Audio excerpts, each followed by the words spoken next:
लोकांमध्ये जाऊन त्यांच्या काय समस्या आहेत ते जाणून घेण्याचा कधी असा प्रसंग आपल्याला पाहायला मिळत नाही. इथे आज फक्त न्यायिक अधिकारी, वकील वर्ग एकत्र आले नाही, तर सर्व विभागांचे अधिकारी सुद्धा इथे उपस्थित आहेत. आता थोड्या वेळ आधी मला मुरुगनंथन साहेब म्हणत होते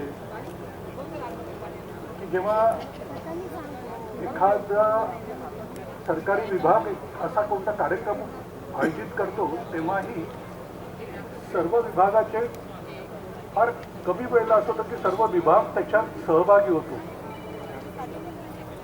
म्हणून ते सांगत होते की आज हा मेळावा असा आहे की जिथे सर्व विभागांचे स्टॉल लागलेले आहेत, सर्व अधिकारी एकत्रित आलेले आहेत. मग तुम्हाला प्रश्न पडला असेल की हे सर्व का बरं? आत्ताच चांदवानी साहेबांनी सांगितलं की डॉक्टर बाबासाहेब आंबेडकरांनी आपल्याला संविधान दिलं. संविधानात प्रत्येकाला मूलभूत हक्क देण्यात आले, अधिकार देण्यात आले. पण आजही आपण पाहतो की त्या शेवटच्या व्यक्तीपर्यंत याबद्दल माहिती नाही आहे, किंवा त्याच्यावर जर कोणता अन्याय होत असेल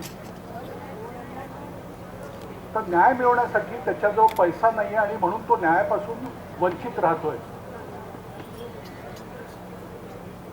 न्याय तुमच्या दारी या एका संकल्पनेने आम्ही सर्व एकत्रितपणे येऊन हा आमचा एक प्रयत्न आहे की त्या शेवटच्या व्यक्तीपर्यंत पोहोचावं. जो न्यायापासून वंचित असेल त्याला न्याय कसा मिळवून देता येईल याच्यासाठी प्रयत्न करावे. शासकीय ज्या योजना असतात त्या इतक्या मोठ्या प्रमाणात, जसं आता इथे अनेक योजनांचे स्टॉल लागलेले आहेत, 40 स्टॉल्स इथे लागलेले आहेत.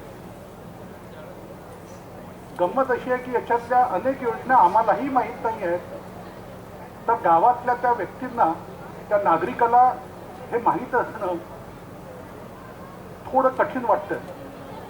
मग या निमित्ताने या योजनांचा प्रचार व्हावा, याची माहिती या लोकांपर्यंत पोहोचावी, यासाठी हा एक प्रयत्न आहे.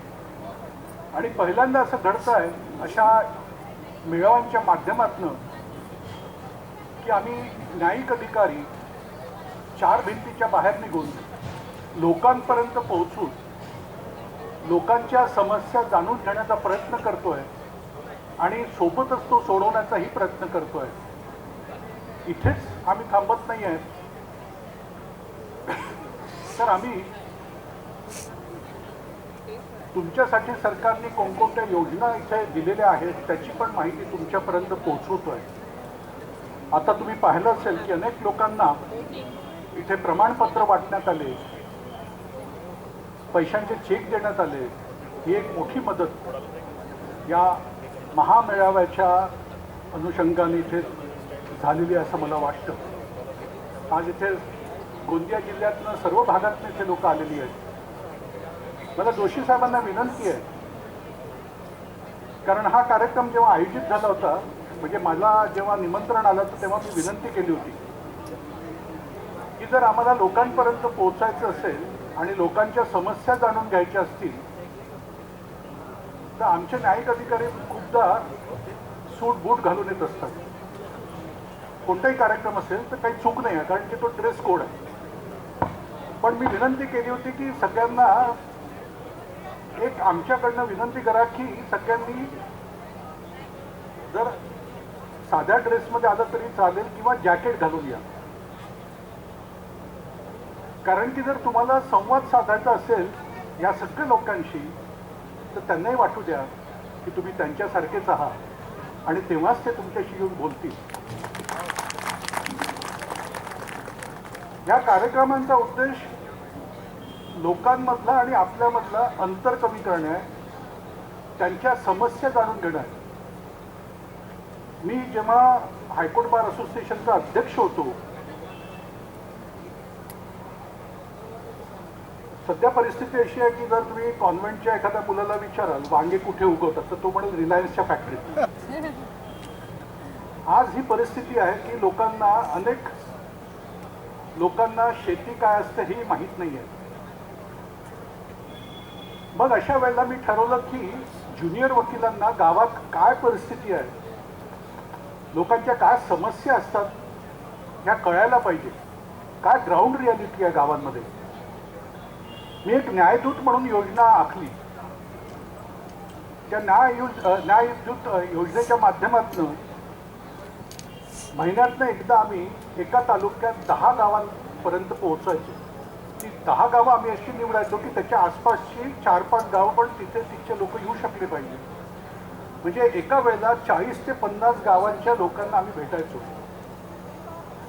आणि आमच्यासोबत एक हायकोर्ट जज पण असायचे जे गार्डियन जज असायचे. सोबत SDO, तहसीलदार हे पण सगळे अधिकारी तिथे असायचे. तेव्हाचा आमचा अनुभव आहे की लोकांच्या ज्या समस्या ज्या आम्हाला फार छोट्या वाटायच्या पण त्यांच्यासाठी त्या मोठ्या समस्या होत्या त्या आम्ही तिथच्या तिथे सोडवल्या. आणि हे